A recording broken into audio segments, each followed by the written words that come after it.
From coast to coast, unlock adventure at Red Lion Hotels by Sonesta, where restful sleep, friendly service, and local knowledge await. Whether for business or pleasure, spend less and make more of every trip.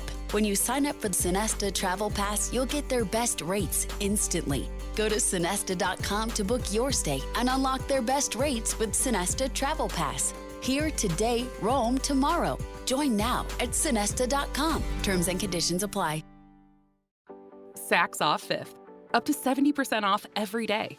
Spring is in full swing here at Saks Off Fifth, with so many exciting trends to try. From matching sets and floral dresses to wide-leg jeans and chic accessories, find all of the season's must-have styles. Plus, shop new designer arrivals weekly. Find Gucci, Valentino Garavani, Versace, Stuart Weitzman, and more. Head to SaksOffFifth.com or a Saks Off Fifth store near you for up to 70% off every day. Hey listeners, have you ever wanted to delve into the social or psychological causes behind true crime? Then you might like our podcast, Women in Crime. Each episode, you'll hear a new female-focused case or topic deconstructed by experts. It's where true crime meets criminology. I'm Megan Sachs. I'm Amy Sloshberg, and we are both criminologists and have spent our entire career studying and teaching about crime. We'll cover cases involving females as criminals and as victims, but often these are one and the same. You'll hear the stories of these women paired with the science that tells you where it all began. Crime is different for women. Listen and learn why on Women in Crime. You can listen to Women in Crime now on Apple, Spotify, or wherever you get your podcasts. That's Women, A-N-D, Crime. You're listening to DNA ID, brought to you by AbJack Entertainment. Be sure to check out some of the other great true crime podcasts from this network, including The Murder in My Family, Missing Persons, Scene of the Crime, Zodiac Speaking, Beyond Bizarre True Crime, Citizen Detective, and Campus Killings. All of these podcasts are available for you to binge on right now, wherever you listen to podcasts. Subscribe where you're listening to this podcast so you don't miss an episode.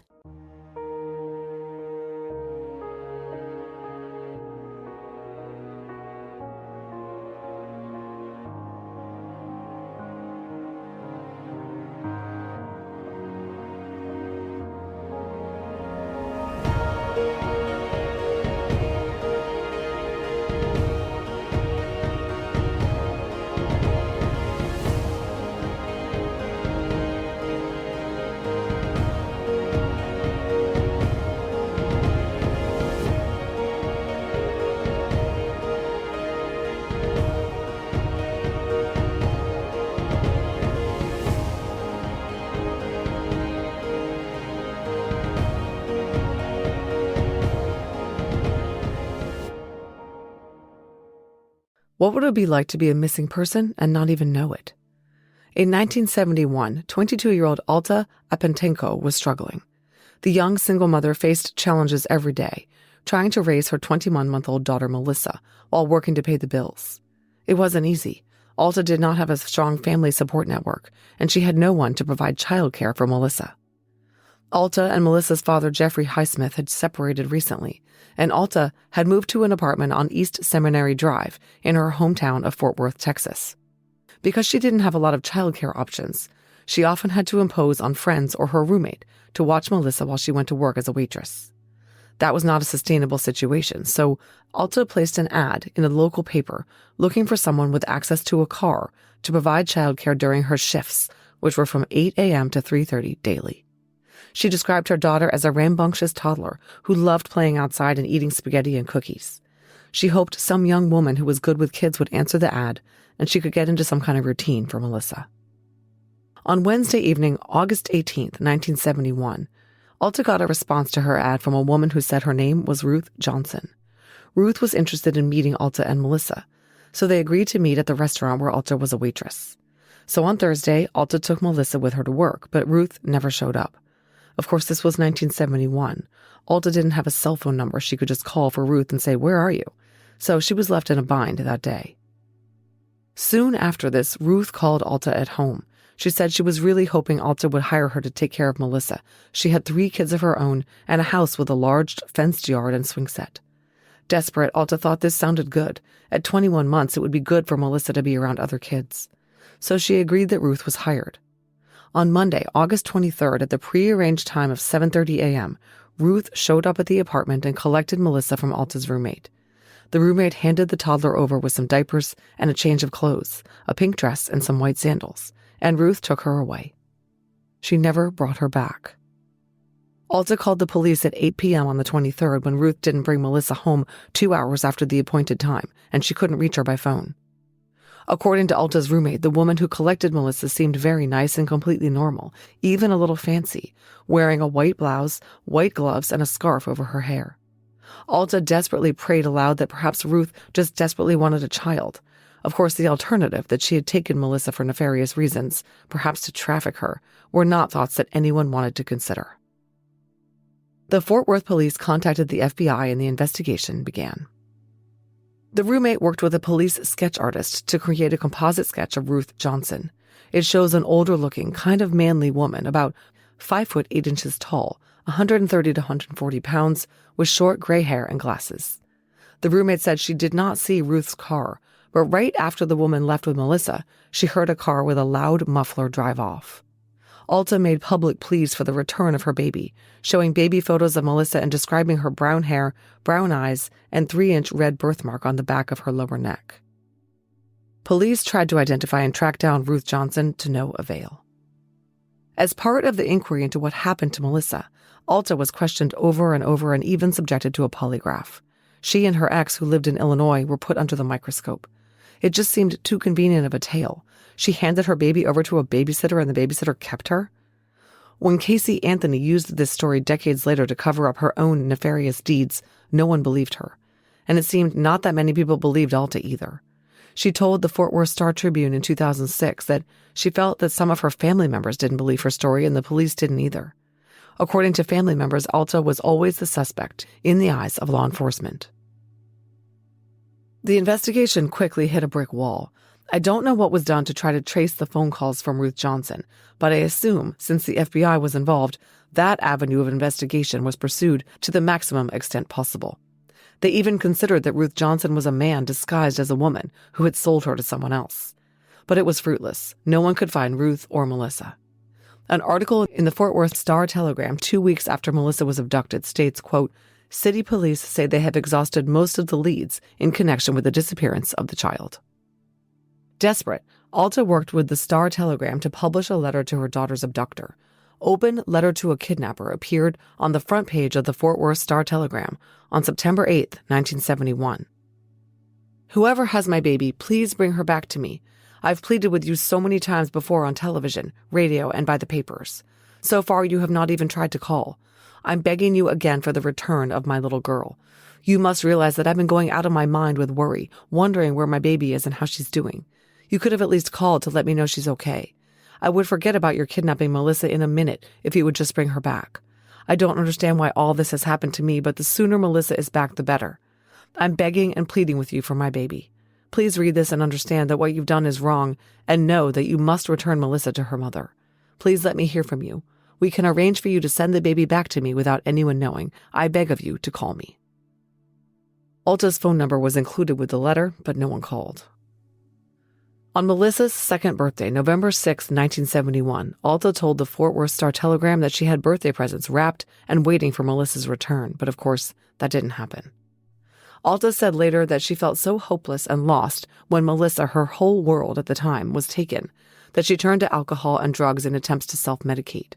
Eventually, she got her life back on track, despite a constant hole in her heart caused by Melissa's absence. She remarried Jeffrey Highsmith in 1973, and they moved to Illinois. They had 4 more children together, 3 girls and a boy, before calling it quits for good in 1998.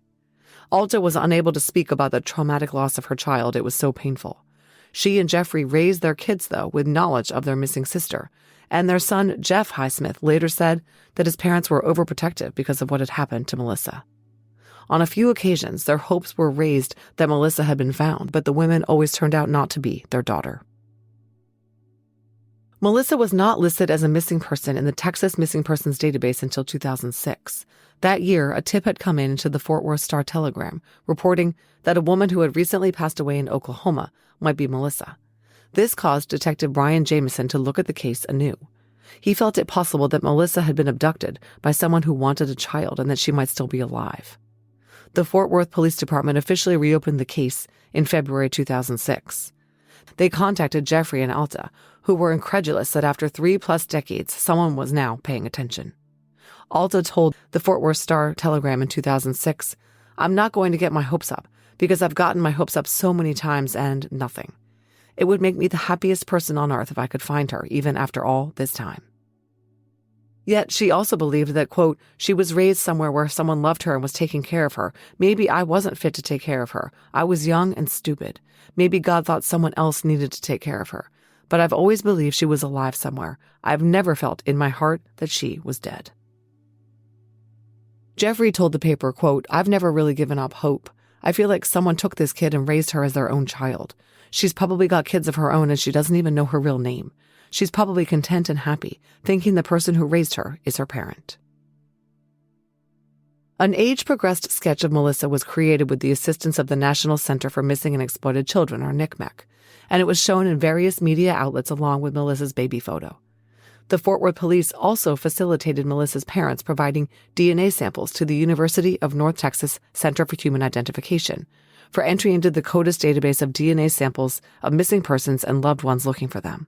But nothing happened on the case that led to Melissa.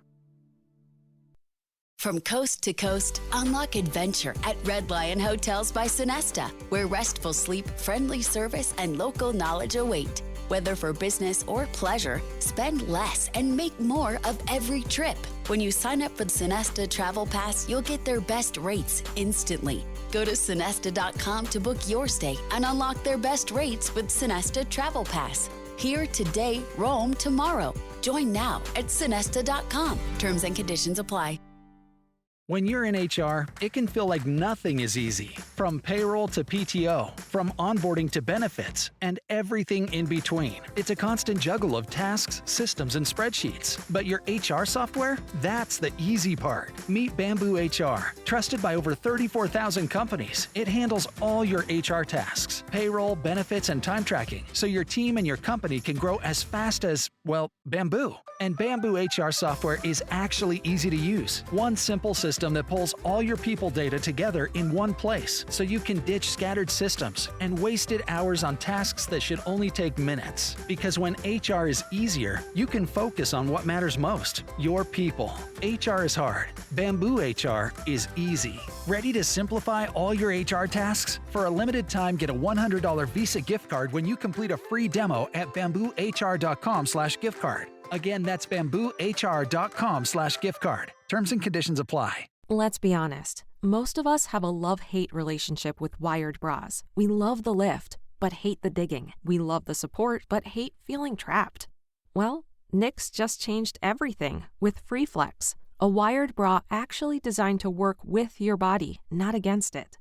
FreeFlex features a revolutionary, flexible wire that moves when you move, bends when you bend, and keeps everything exactly where you want it.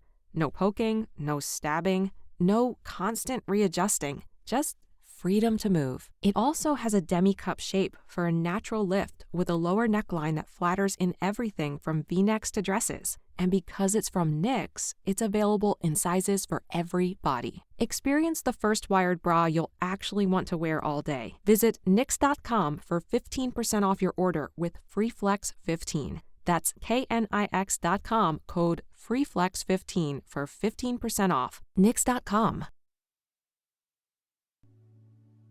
In 2018, Melissa's siblings started actively looking for her. They were a different generation who recognized the powers of social media and its increased information sharing opportunities. For example, Melissa's brother posted on WebSleuth in April 2018 saying, quote, "I've always dreamed of one day finding her. I started trying to investigate her case a little over a month ago. I found my mom's roommate. She lives here in Texas." Of course, the roommate didn't have any new information to share, but still, she could provide confirmation of the scenario presented by Alta. Alta spoke with KDFW Fox 4 in August 2019, and the whole tragedy was clearly still raw even all those years later. Alta said, quote, "I think what a horrible mother I was, that I could just let my daughter go with somebody I didn't know. But you didn't hear about kidnappings that much back then." She went on to say that she still had hope. "They say you can feel it in your heart if your child is dead, and I've never felt that. I feel like she's out there somewhere and she doesn't know." Melissa's brother Jeff Highsmith, who was not born when she was abducted, told the news station, quote, "All of us kids have dreamed about meeting her, someday being able to say hello, we're here, we've always loved you."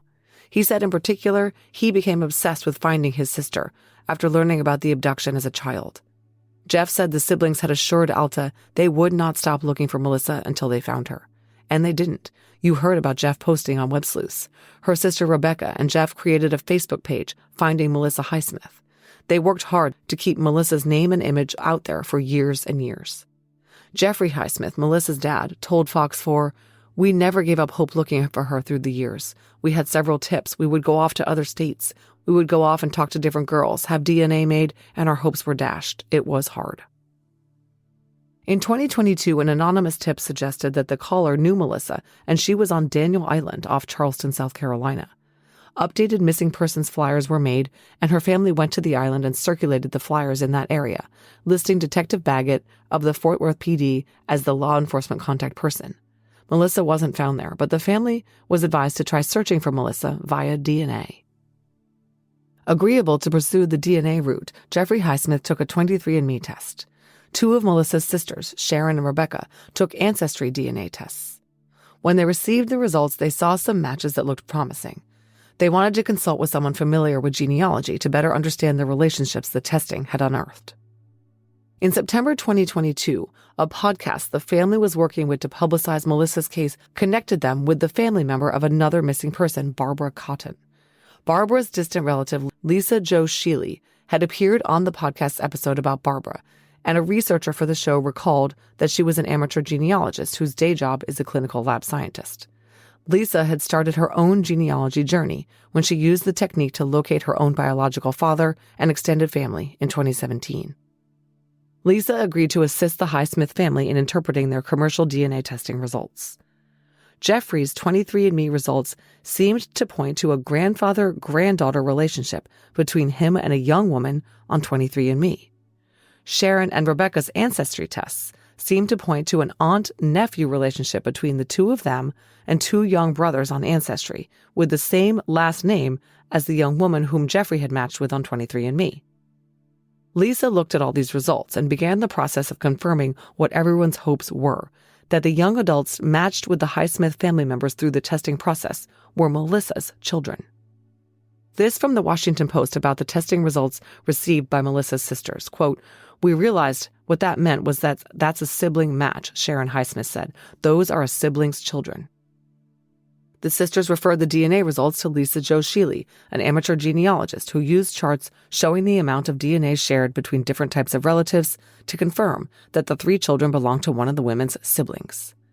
"I came in and tried to look at if there were any other possibilities besides these being such close matches to Melissa," Sheely said, "and it didn't take me long to realize I knew right away that there wasn't." What Lisa could see from the genetic relationships was that these three siblings had to be the children of a full sibling of Sharon and Rebecca. But the woman who was the documented mother of these three siblings did not seem to be Melissa or someone who used to be baby Melissa Highsmith. She was too old to be Melissa, and also too old to be these three siblings' actual biological mother. In fact, she had passed away. Lisa suspected that these young adults had been adopted. The question was, who was their birth mother? The adoption records were sealed, and if you listened to last week's episode, you know how hard those can be to pierce. There was only one way to find out. Lisa figured out through publicly available information she could see the names of these three siblings, who their documented father was. He shared their surname. And when she took a look at his social media, it was clear that he was very interested in genealogy, which was why so much information was available about him on Ancestry. So she felt comfortable contacting him and telling him that she was looking into some DNA results some testers had obtained. He told her that his three adult children were adopted. All three, 2 men and 1 woman, were aware that they were adopted, and he was willing to share the crucial information that would break this case wide open. He recalled that their birth mother was a woman named Melanie. He couldn't recall her maiden name, but said it was something Asian, possibly Japanese, and he also remembered the full name of the man she'd been married to. That single piece of information was sufficient for Lisa, working with Rebecca and Sharon, to locate a Texas marriage record for a woman named Melanie with a man with the husband's last name. And Melanie had a different last name now, Brown, but she had a Facebook page and she was available there to be contacted. The Highsmiths were beside themselves. It was highly, highly likely that this Melanie was Melissa. After all, the DNA relationships they'd located on commercial DNA testing sites couldn't be interpreted any other way. It was theoretically possible that they had another sibling that they were unaware of who had had 3 children and given them up for adoption. But if that were the case, Jeffrey and Alta would have known about it, and they didn't. Sharon and Rebecca told the rest of the family that they believed Melissa was alive and living as Melanie Brown right there in Fort Worth, Texas. There was nothing in Melanie's social media that indicated she had any idea that she'd been kidnapped or that her name was anything other than Melanie. In November 2022, Sharon Highsmith reached out to Melanie via Facebook Messenger. Basically, Sharon said, "We believe that you are Melissa Highsmith, our long-lost sister, who was kidnapped in 1971. Our parents are Jeffrey and Alta Highsmith, and your date of birth is November 6th, 1969. Well, Melanie didn't believe the messages at first, would you? Melanie's dad, Jeffrey, messaged her on Facebook and said, "You're my daughter. I've been looking for you for 51 years. He told her he knew the name of her 3 children she had given up for adoption, and he named them. He told her her brother Jeff had sent her a friend request. All these things were correct." The Highsmiths sent Melanie the baby picture from the Melissa Highsmith missing persons flyer. She compared it to baby photos she had from the woman she called her mom. They looked an awful lot alike. She later told KHOU, quote, "Once I saw the baby picture and I put my baby picture against it, it's like it's my twin." And the Highsmiths told Melanie about the birthmark on baby Melissa, just like the one that Melanie had. The Highsmiths told Melanie that they would arrange and pay for a DNA kinship test to confirm the identification. She told KHU, she said, "I don't think I'm that girl. I'm so sorry." He said, "Wouldn't you like to be 100% sure?" He said, "I'll pay for the DNA test." And I told him, "I'll take the test, but I really don't think I was that girl." Then Melanie decided to just straight up ask the woman she had known as her mom for all those years. "Do you have anything to tell me?" she messaged her mother. "Am I this little girl?"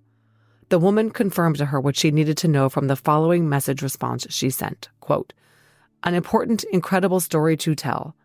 Back in 1972, I was a single mom with a young son. Wanted to add a baby girl to our family as soon as possible. I met an older lady who said she had been caring for a relative's baby girl but couldn't any longer. The relative didn't want the baby back, and she decided to give her up for $500. She gave me a short backstory on the baby. Parents were both in college, and father had gone back to Japan where he was from. I didn't think twice. I thought this was meant to be. So the baby who was in her car was handed over to me, my beautiful baby girl. I never heard anything again from the lady or about the baby. I didn't watch news reports or read the paper, or I'd have known something was wrong. I saw on Facebook a few days ago, after my daughter had said she saw it, about a family searching for their daughter's sister for over 50 years. There was a baby picture of my baby girl." Well, Melanie contacted the Highsmith family back and said, "I think you might be onto something." 51 years after her abduction, Melissa reunited with her parents for the first time on Friday, November 25th, 2022, the day after Thanksgiving. The video of their reunion is on Instagram at finding_Melissa. Have a box of tissues on hand when you watch it. You're going to need them. Melanie met with Jeffrey and Alta at a local DNA lab in Fort Worth to have a rapid result paternity test conducted. Spoiler alert, the test proved that Melanie was the biological child of Alta and Jeffrey Highsmith. Melissa met 2 of her 4 siblings on Saturday, November 26, 2022, at their church. The other 2 she would meet later. In an interview with a local news station, WFAA, Melissa said, "I feel like I'm dreaming and have to keep pinching myself to make sure I'm awake." Her sister Sharon said in a statement, "For decades, my parents have chased leads, hiring their own labs and investigators. And yet, those DNA tests, which are available to anyone, helped us find our long-lost loved one. For 50 years, my mom has lived with the guilt of losing Melissa. She's also lived with community and nationwide accusations that she hurt or killed her own baby. I'm so grateful we have vindication for my mom." A statement from the family on the Finding Melissa Facebook page read, we would like to sincerely thank and give a big applause to our genealogist, enthusiast, and advocate, Lisa Jo Sheely, for her guidance in helping us understand the DNA results and for leading us down the path that brought us to discovering our very own Melissa Suzanne Highsmith, who has been living in Fort Worth for most of her life. The joy is palpable amongst us family members, and we invite you to celebrate and rejoice with us, and also allow our families some moments of privacy as we process this exciting news. Thank you for your support over the years.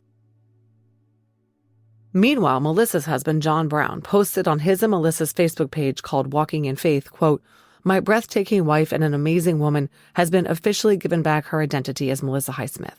She is an inspiration to all and a beacon of hope for many."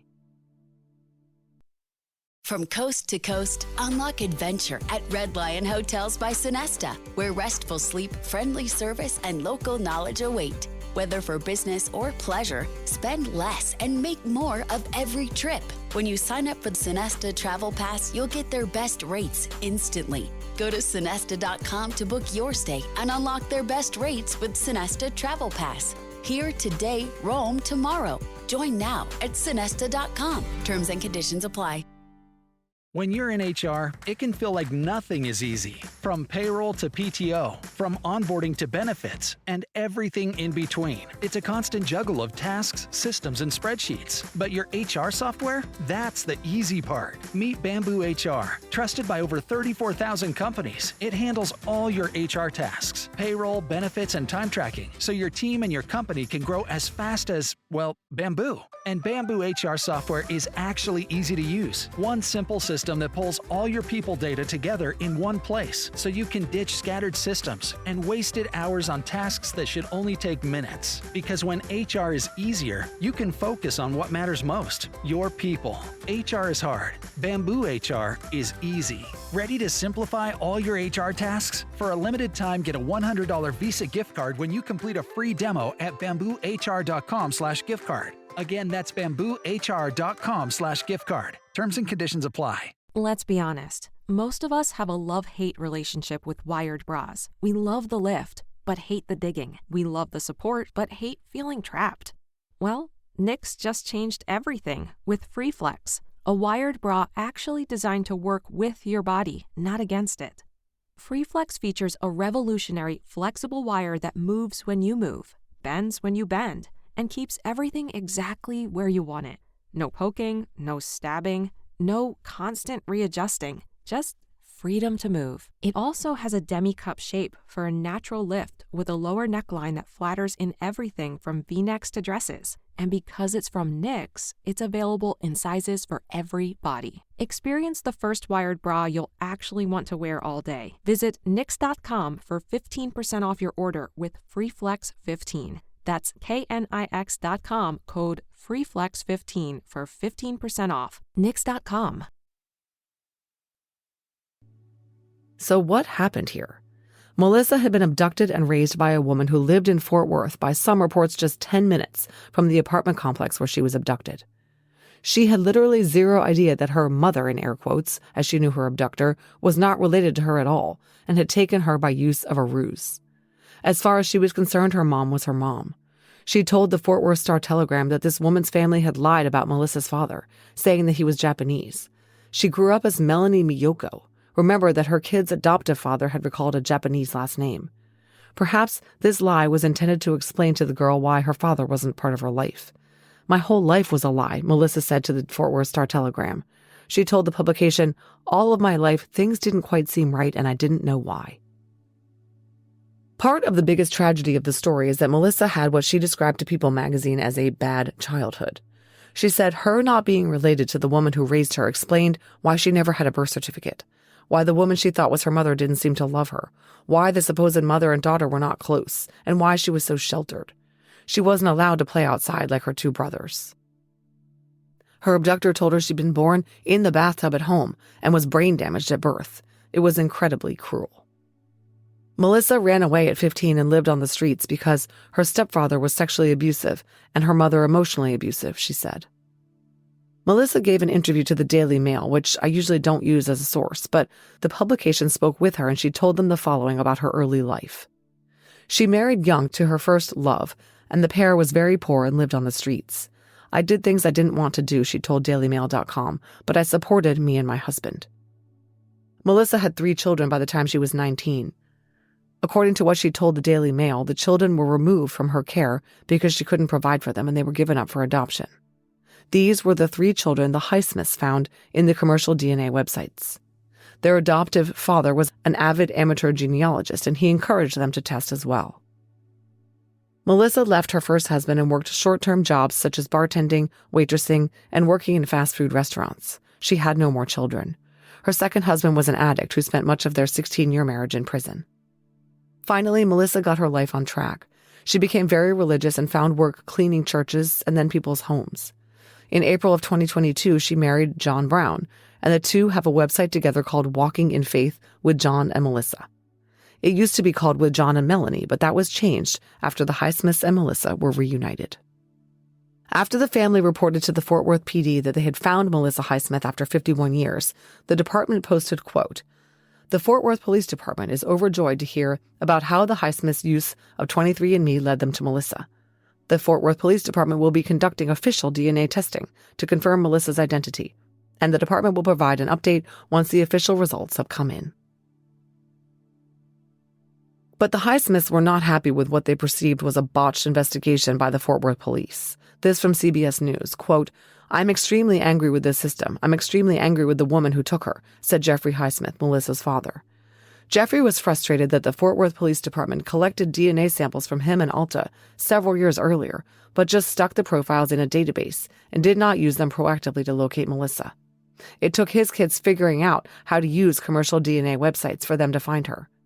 "Our family has suffered at the hands of agencies who have mismanaged this case," Sharon Highsmith told the Daily Mail. Years earlier, Alta's DNA had been collected and submitted to the National Center for Missing and Exploited Children for use in rule-outs of women who could be Melissa. After she was identified, NCMEC released a statement that said, "This case is a perfect example of why we never give up hope here at NCMEC. We are overjoyed by the news that Melissa Highsmith has been reunited with her biological family, who has been tirelessly searching for her for so long. This is a wonderful reminder to the public and to other families who have missing loved ones that answers are possible even after 5 decades." The Fort Worth police collected DNA samples from Melissa and her parents and conducted comparison STR testing.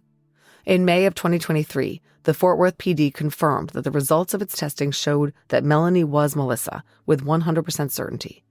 "It is our hope that this test result will offer additional closure for the Highsmith family," police said in a news release.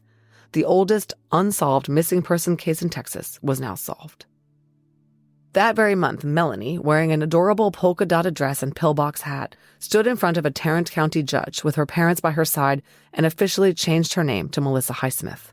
Even the judge clapped and posed for photos with the family. Okay, I know you're all wondering the same thing. What is going to happen to the person who abducted Melissa? After Melanie's alleged mother sent her a message confirming that she had purchased a baby girl for $500 back in 1971, she stopped communicating with Melissa. Melissa and her family never received confirmation that the woman who raised her was the same woman who posed as Ruth Johnson and abducted her. I was told that the woman who raised Melanie was named Patricia Lewis. No one knows where the name Ruth Johnson came from. This from Fox 4, quote, "The family feels that the woman who raised Melissa also took Melissa. She believes that it's the woman who raised her. She was 5'7", husky built. The description of the kidnapper was a man dressed in drag, but we believe that she was just disguised," Jeff Highsmith said. According to Melissa's family members, the woman who posed as Melissa's mother was identified as Patricia Lewis. Melissa told the Daily Mail that she didn't necessarily want Patricia to go to jail. She just wanted her held accountable and an apology. But her sister Rebecca told Daily Mail that she feels differently. "She stole a sibling from us we never knew, a child from her parents. There is no justice for us at all." She added, "We need to find out if her siblings were kidnapped too. Right now, we have no idea." Well, Rebecca raises a very interesting point. Melissa has said that she was raised with an older brother and a younger brother. Who's to say that those boys were not also abducted? Lisa Jo Sheely tells me that the younger of the two brothers took his own life, and she contacted his daughter, but so far she has not exhibited any interest in taking a DNA test to find potentially unknown relatives. Back to the matter at hand, what will happen to the woman who raised a stolen child under a false name and lied to her for all those years? Here is a statement from the Fort Worth police that was released in November of 2022. The Fort Worth PD Major Case Unit will be working with the Highsmith family to continue the investigation into Melissa's disappearance. Even though the criminal statute of limitations expired 20 years after Melissa's 18th birthday, the Fort Worth Police Department is committed to completing this investigation to uncover all of the available information concerning Melissa's abduction that occurred 51 years ago.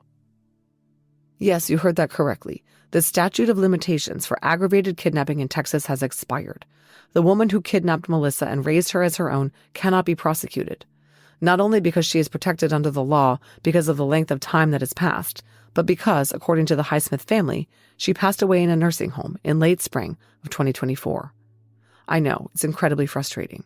Furthermore, the Fort Worth police, which vowed to see the investigation through, has not been in contact with the Highsmith family or Melissa, and it's unclear whether they ever spoke to the woman who took Melissa or otherwise pursued the case. My calls to the agency went unreturned. But let's not dwell on that. Let's be thankful that at long last Melissa has been reunited with her family, and that we are now living in an era when answers that were shrouded, hopelessly obscured, unknowable, are now at our fingertips thanks to forensic genealogy. As Lisa Jo Sheely said, I hope what I do gives other families the confidence to do the same. Never give up. Answers that weren't available 10, 20, and even 50 years ago are much easier to find now. Thank you so much to Lisa Jo Sheely for speaking with me about this case, and may the Highsmith family enjoy decades of healing, togetherness, and love. Recently, I let listeners know about a new benefit available to them called an AbJack Insider subscription that's available through Apple Podcasts. An AbJack Insider subscription will give listeners ad-free access to every bit of DNA ID content published, both past episodes and future episodes. It will also give you benefits like early access and bonus content. Head over to Apple Podcasts and click on the DNA ID show page or the AbJack Entertainment channel to start a free trial. Thanks for listening to this episode of DNA ID. If you'd like to listen to the show ad-free and help support the show in the process, please head over to patreon.com/DNAID. And if you're interested in some fun DNA ID merch, visit the store at customizedgirl.com/s/DNAID podcast. To contact the show, please email us at dnaidpodcast@gmail.com. Follow us on social media at DNAID Podcast on Instagram, at DNAID Podcast on Twitter, or on Facebook at facebook.com/DNAID Podcast. Finally, if you want to visit our website, go to DNAIDpodcast.com.